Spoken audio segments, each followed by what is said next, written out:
I am Dick Wallrath, and this is why I support the Texas FFA.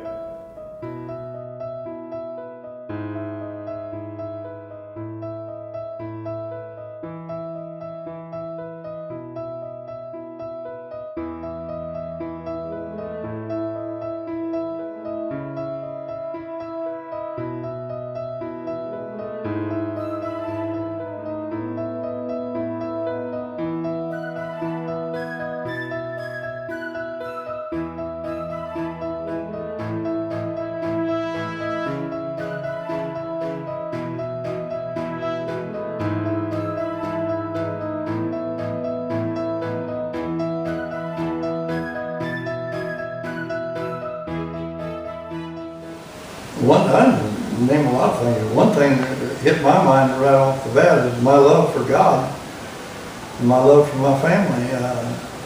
Two things that I don't think are going to change.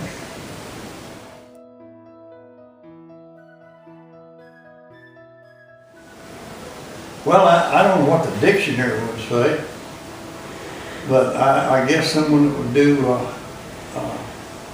heroic deed, maybe. Unselfishly, for and because of another human being. I think that there is a lot of heroes in society today. There's a lot more heroes than what we really realize. Of course,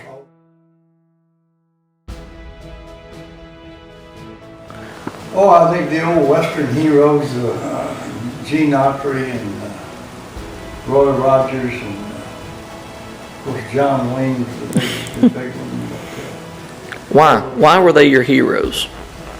As a kid, they were bigger than life, and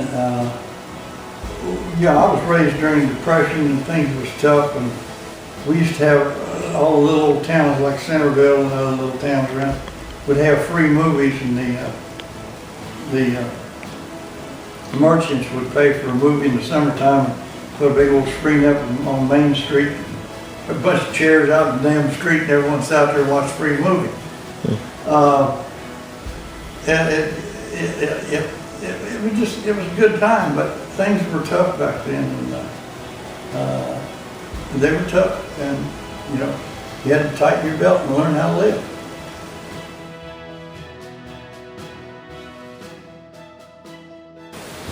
To not forget where you come from, and when you become successful, turn around and give it back.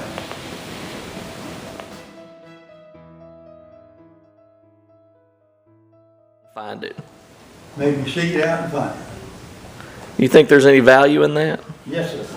Why is there value in having to actually do something instead of it just being given to you? Something's given to you, you don't appreciate it, you dig it out yourself and work for it, you appreciate it much more. I use the power of positive thinking. I use Think and Grow Rich by Napoleon Hill and all these positive thinking books. Everything associated with God is positive. There are 7 positive emotions: faith, hope, desire, enthusiasm, love, sex, and romance is 7 positives. On the other side, you got the negative side, which is fear, hate, resentment, jealousy, greed, lust, and envy. Everybody knows the car won't start if the damn negative's not hooked up. But we don't have to let the negative run our life. That's a good The point. better life we have is the force of the positive emotions, faith, hope, desire, and enthusiasm, and push the negatives back, and the better life we're going to have. And everything associated with God is positive. Everything negative is the devil.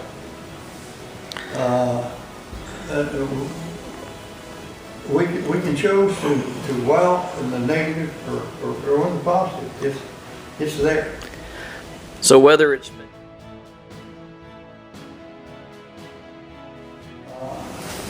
but the power of example is greatest power on earth. And when I can talk about what happened in my life and share my experience, strength, and hope with other people, it gives them a chance with faith to walk on down that road some more. I never saved anyone. I never saved myself. And to me, sobriety is a gift. It's a gift from God. And it don't make any difference how pretty you are, how old you are. That ain't got anything to do with it. I haven't saved anyone. All I can do is share my experience, strength, and hope with other people. That maybe they don't have to step the same mud hole as deep as I did and go in quite as deep as I did before they can find God and find a way out of this dilemma, the hopeless state of mind and body that they're in when they get to Alcoholics Anonymous. And every day you stay sober, it strengthens your faith that much stronger, and you're able to stand and walk a little straighter each day. Thank you.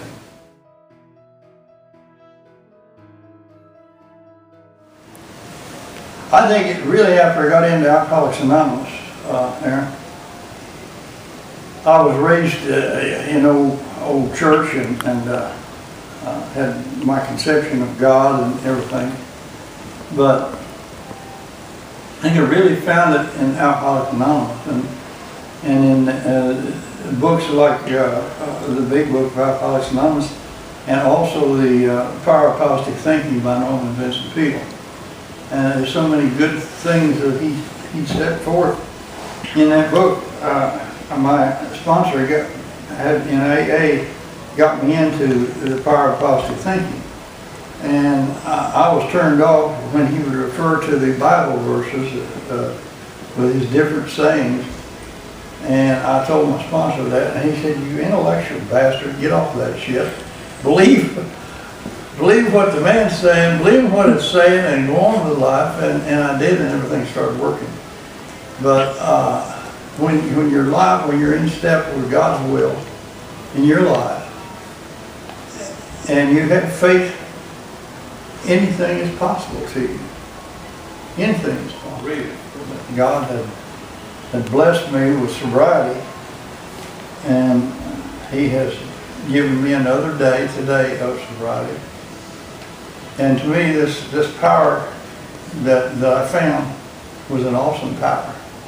And then not only worked for my drinking, it worked in the rest of all phases of my life.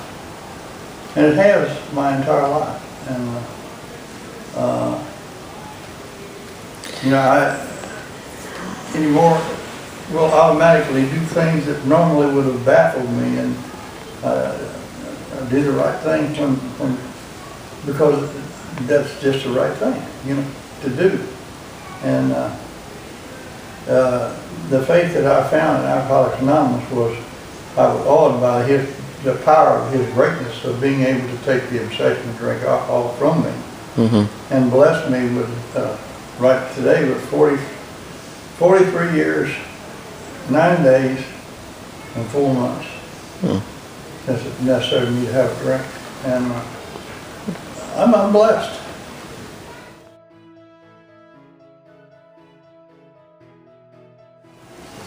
You can be successful at a lot of things. To me, success and a winner is the same thing. I personally feel, and there again, I'm not a Bible thumper, and I don't want anyone to take me at that. But I think that God made all of us winners. And He gave each one of us a set of fingerprints and a DNA. He gave us a personality. And He made us winners. And I think we're all winners. And if we're losers, it's because of us. It's not because of God. And, God's gift to us is life. And our gift to Him is what we do with our life. And I firmly believe that God made all of us winners and not losers. And if we're losers, it's because of our own self-will that has gotten to the picture, and that and fear that's kept us from achieving or being successful.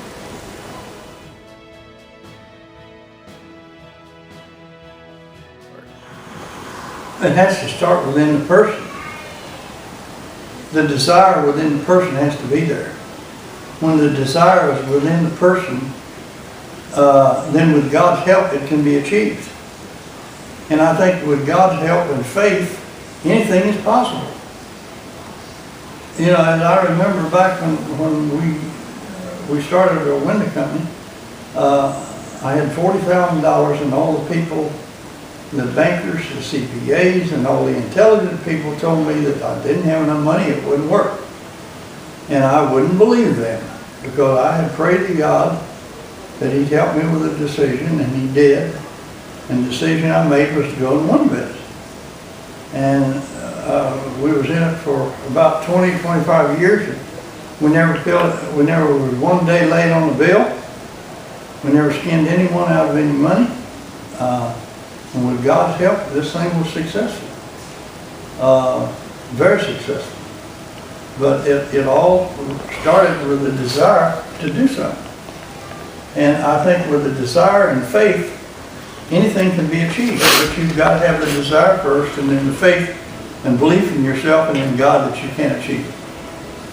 And when that, you know, if you got faith the size of a grain of mustard seed, you can move a damn mountain. And I believe that. And I've seen it work over and over again and again in my life, and it's proven to me. It's proven. Faith is, many things can move as a result of faith.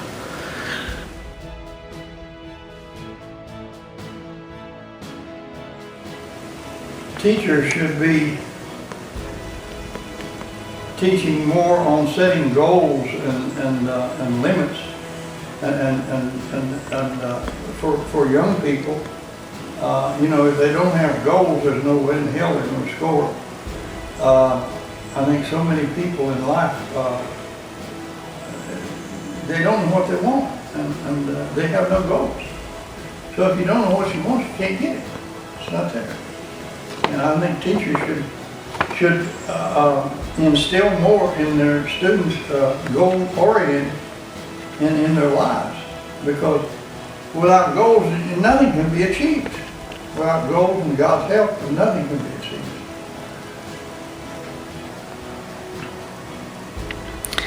How do you live healthy? How do you tell somebody what do you do to live healthy?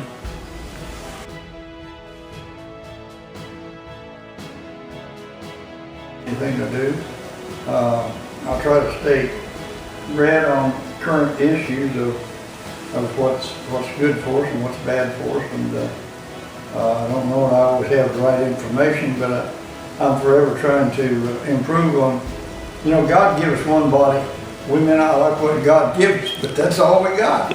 And if we don't take care of it, nobody else is going to. Your mama can't take care of it, your dad can't. And if you don't take care of it, nobody else is going to. And this is nothing but a house that God gave us to live in.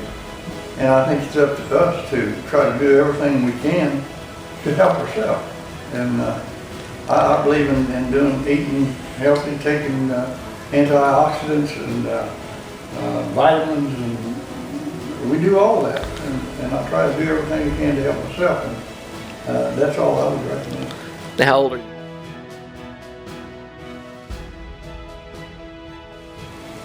I would try to relate to them to get over to, or stay as close to God as they possibly could. Not necessarily religion, but to God and God's teachings in the raising and rearing of children. And I think it would be good advice. Okay.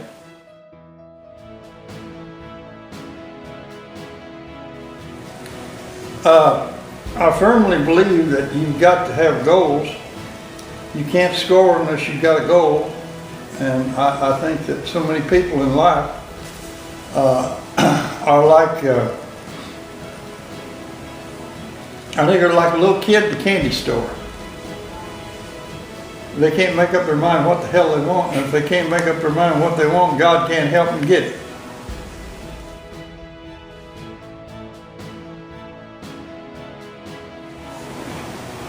Some conflict, yes, I think. Well, and it's according to what conflict what you're pointing to. Okay, give me an example. In politics, yes, it's good. In our way of our form of government and everything, you got the it gives us different opinions thrown out in our government. The way it's handled and gives everything a chance to on balances and checks, and I think it's a good thing. How do you resolve?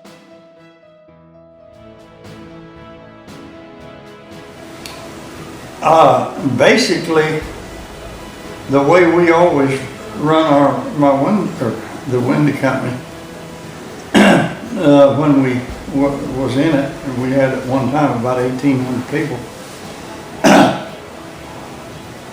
we mainly would set people down and try to get them to number one, to be responsible for their actions, and number two, try to get them to look at themselves and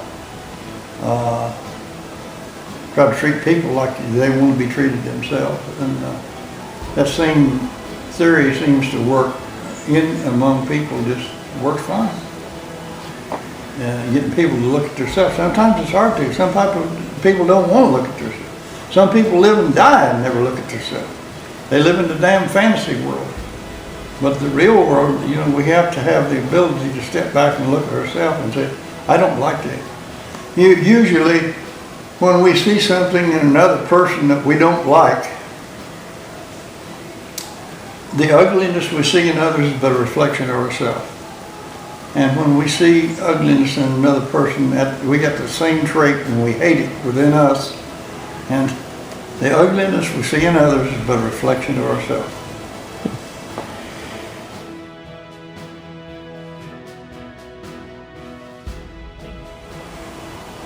Family is very important, especially when you get to the point of kissing the damn bus like that.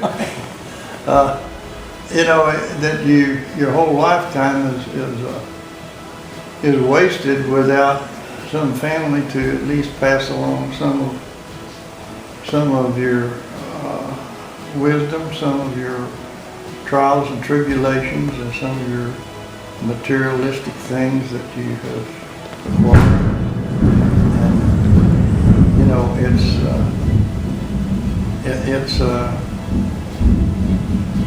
It's good.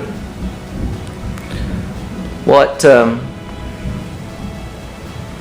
do you hope you've passed on to your family? I hope that I've passed on to them some of my beliefs and faith in God, honesty, integrity, decency that I found after I got to Alcoholics AA, or after I found a 12-step program, that I was able to turn my life around. And I think too, my father had a lot of input. He was old German, and he was very very opinionated. There's no gray areas in my dad's life. It was either black or white. And if you was on the wrong side of the line, you better get the hell on the right side real quick. But I think my father was a big influence in my life. So do you think you're a little bit like that? I think so, yeah. Is that a bad thing? No. Do you think that's good that you've passed some of that along to your kids? I think maybe I passed a little bit of it, yes. Okay. Call it hard-headedness or whatever, opinionated, but about our self-will. And that's the thing that keeps us from God, is our self-will. Blocking us from God's light and God's will. And I think when God passed out free will, He gave me enough for about 10 or 12 damn people. And I've had to fight it all my life, and still do every day, daily, that I have to fight the self-will and try to keep myself in line. Okay.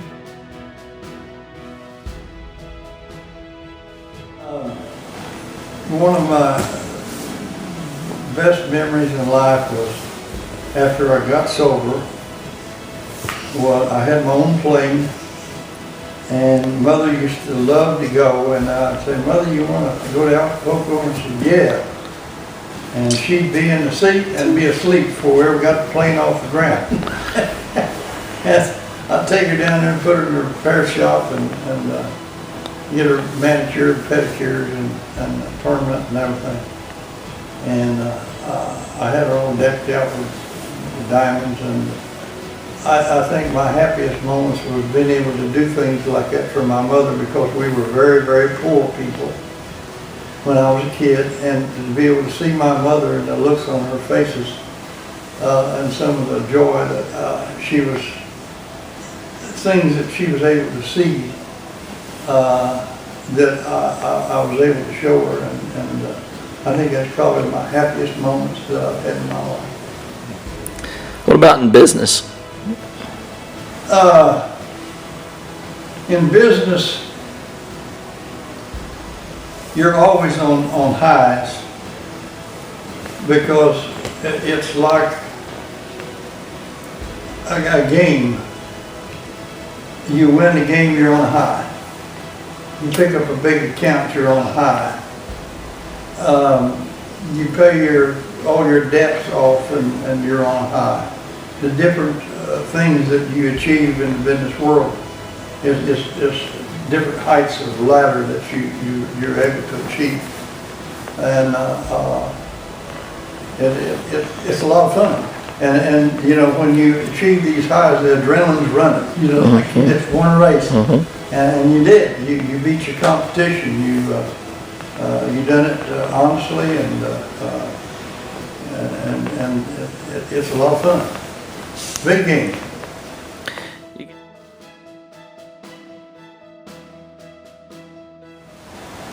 Recently made this movie, and I first off said I didn't think I was going to watch it. And well, why not? Well, some of those things you don't want to relive twice.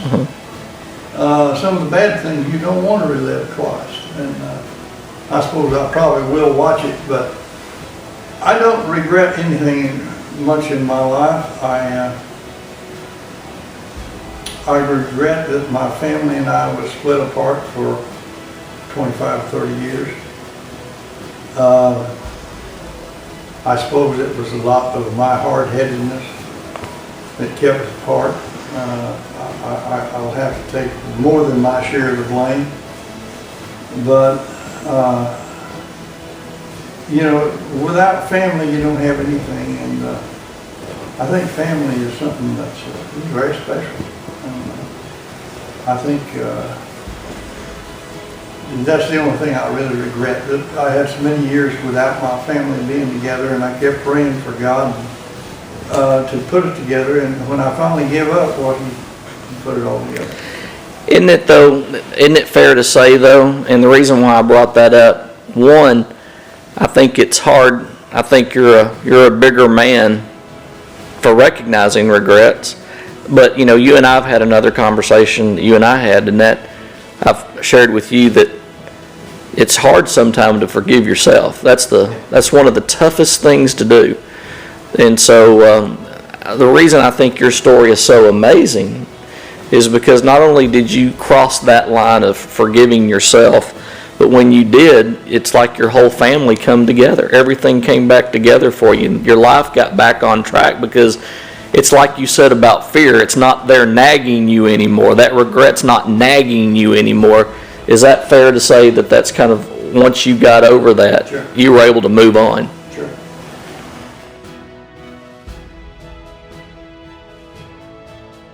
Everything. Without faith in God, there's nothing. Without faith in God, there's nothing but Satan and to run your life. And faith is faith in God and faith in yourself. Faith in what you're doing, faith in your country, faith in your fellow man. Without faith, there's nothing. And I'm a firm believer that we have to cultivate our faith. That if we don't, you know, the devil's favorite weapon is fear. And if he can get a crack in our armor, and he can get some of his fear crap started in our head, as fear and doubt, well, you won't it won't work. You can't do that, and all this negative things that can come in from the side, and it totally defeats us.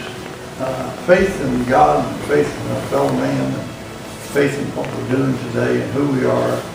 We're in Texas. We're free people. With God's help, we can go be or do anything we choose to, and I firmly believe that.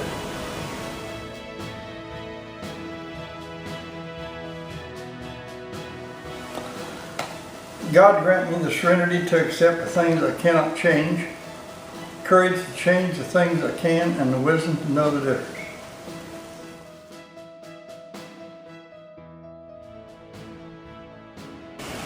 This is a poem that I've always used around Alcoholics Anonymous to try to relate to the newcomer or the person that's a skeptic of what really happened in my life, and this poem pretty much sets forth what I experienced in my life.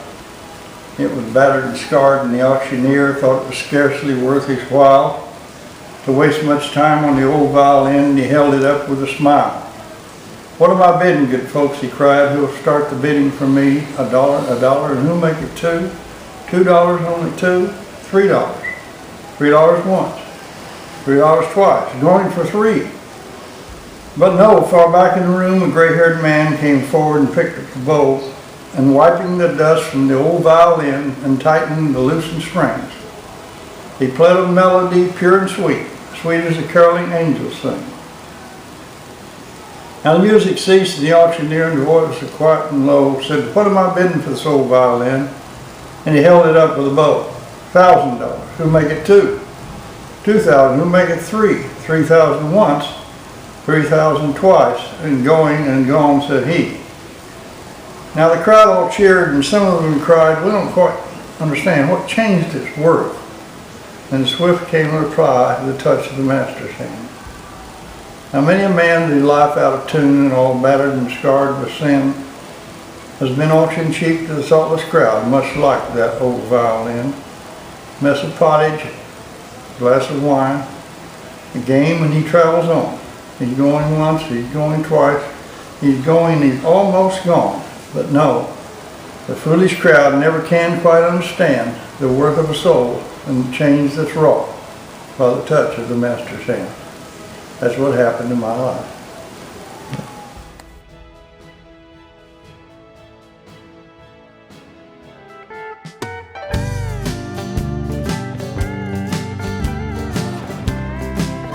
You are trouble. That's my middle name. These broken bottles. Stop! What are you doing? I'm gonna whoop all of you. Please.